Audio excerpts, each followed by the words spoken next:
Hello' everyone আৰু আজি ঘৰৰ ভিতৰতে মই কিবা এটা বস্তু আপোনালোকক দেখাব গৈ আছোঁ। ভিডিঅ'টো স্কিপ নকৰিব আপোনালোকে। মোৰ ল'ৰাই ইমানেই পাৰফেক্ট বুলি ক'ব লাগিব, মোৰ ল'ৰাটো সঁচাকৈ বুলি ক'ব লাগিব। আপোনালোকে দেখিলে আচৰিত লাগিব বস্তুটোনো কি কৰি থৈছে। বস্তু এটা বনাই থৈছে, আপোনালোকক এতিয়া মই দেখাবলৈ চেষ্টা কৰিম। ইমানেই মানে সঁচাকৈ ভাবিলে মানে আপোনালোকে আচৰিত হ'ব কিনো বস্তু বনাই আছে। মই খিৰিকী শিপাৰে মানে বনাই থৈছে বস্তুটো। আপোনালোকে স্কিপ নকৰিব, চাই থাকিব। আৰু মোৰ ল'ৰাটো সঁচাকৈ পাৰফেক্টেই হয় বুলি ক'ব লাগিব। যিকোনো বস্তু দেখিলে বা বনালে তাই একদম মানে মনোযোগেৰে বস্তুবিলাক কৰিবলৈ চেষ্টা কৰে। আৰু তাৰ যিকোনো বস্তু বনোৱা বা যিকোনো কাম কৰা, যিকোনো কৰিবলৈ তাই মানে হেৰি হ'লে মানে একদম মানে ভাবি চিন্তি যি বস্তু কৰে। আৰু আজিনো কিনো কৰি থৈছে আপোনালোকক দেখাবলৈ চেষ্টা কৰিম, আপোনালোকে চাই থাকিব। এতিয়া মই খিৰিকীটো এনেকৈ খুলি লৈছোঁ, পৰ্দাখিনি আঁতৰাই লৈছোঁ। তাৰপিছত এই আপোনালোকে দেখিছে নহয়, মই খিৰিকীখন খুলি লওঁ দেই, আপোনালোকে চাই থাকিব কিনো বস্তু। ইমানেই ৰ'দ দিছে ন, এয়া চাওকচোন কি কৰি থৈছে মানে বাহিৰলৈ উলিয়াই দিওঁ।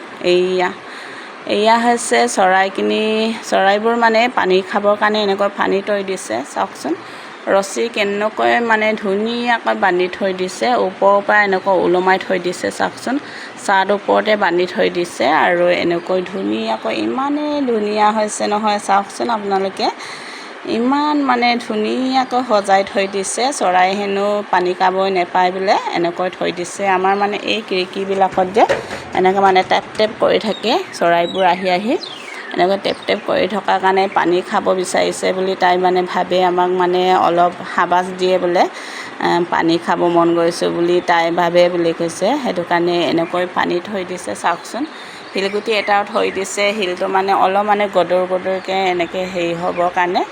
চাওকচোন ইমান ধুনীয়াকৈ থৈ দিছে দেই, সঁচাকৈ মানিব লাগে দেই। আপোনালোকে কেনেকুৱা পালে চাবচোন আৰু জনাব কেনেকুৱা পালে।